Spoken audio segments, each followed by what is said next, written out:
अविनाश एक सरकारी कर्मचारी थे जिनका ट्रांसफर उत्तराखंड के टिहरी जिले में हुआ।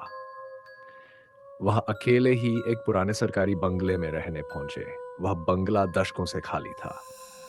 लोग कहते थे कि वहां कुछ गड़बड़ है, लेकिन अविनाश जैसे पढ़े लिखे आदमी इन बातों को अंधविश्वास मानते थे। बंगला बहुत पुराना था, दीवारों पर सीलन थी, लकड़ी की जमीन हर कदम पर चरमराती थी। लेकिन अविनाश ने इसे साफ करवाया और रहने लायक बना दिया। पहले दिन तो सब सामान्य रहा, लेकिन रात होते ही अजीब सी ठंड कमरे में भरने लगी। हीटर चालू था, फिर भी ठंड हड्डियों में उतरती जा रही थी। रात के लगभग 2 बजे दरवाजे पर 3 बार हल्की दस्तक हुई। टॉक टॉक, अविनाश चौंक गए।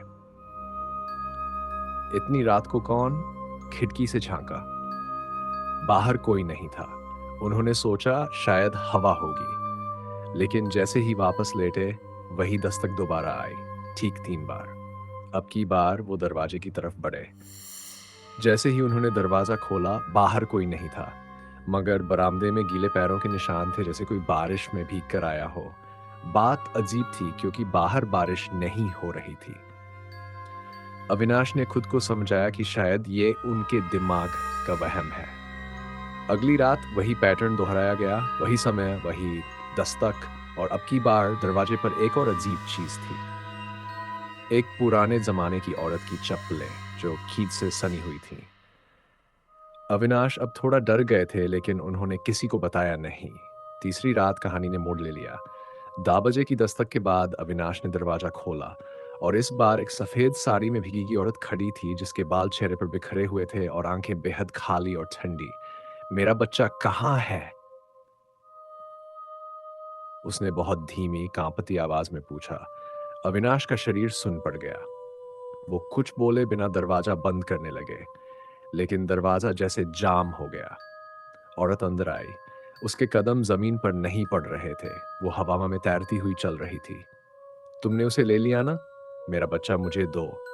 इतना कहकर वह औरत अचानक गायब हो गई। कमरे में भयानक ठंड भर गई। घड़ी की सुई रुक गई थी और बाहर का माहौल जैसे एकदम शांत हो गया। एक डरावनी, भारी चुप्पी। अविनाश ने सुबह होते ही वह बंगला छोड़ दिया। बाद में गांव वालों से पता चला कि वर्षों पहले वहां एक महिला ने आत्महत्या की थी, क्योंकि उसके बच्चे को किसी ने बंगले के पास की झील में डुबो दिया था। तब से हर सर्दियों में वह आत्मा वापस आती है अपने बच्चे को ढूंढने। सरकारी रिकॉर्ड्स में भी इस आत्महत्या की पुष्टि हुई थी। बंगले को अब स्थायी रूप से बंद कर दिया गया है, और आज भी कोई उधर रात को नहीं जाता। अगर आपको पसंद आई हो तो कृपया वीडियो को लाइक करें, अपने विचार कमेंट में ज़रूर लिखें, और ऐसी ही कहानियों के लिए चैनल को सब्सक्राइब करना ना भूलें। आपके एक सब्सक्रिप्शन से हमें और कहानियाँ लाने की प्रेरणा मिलती है। धन्यवाद।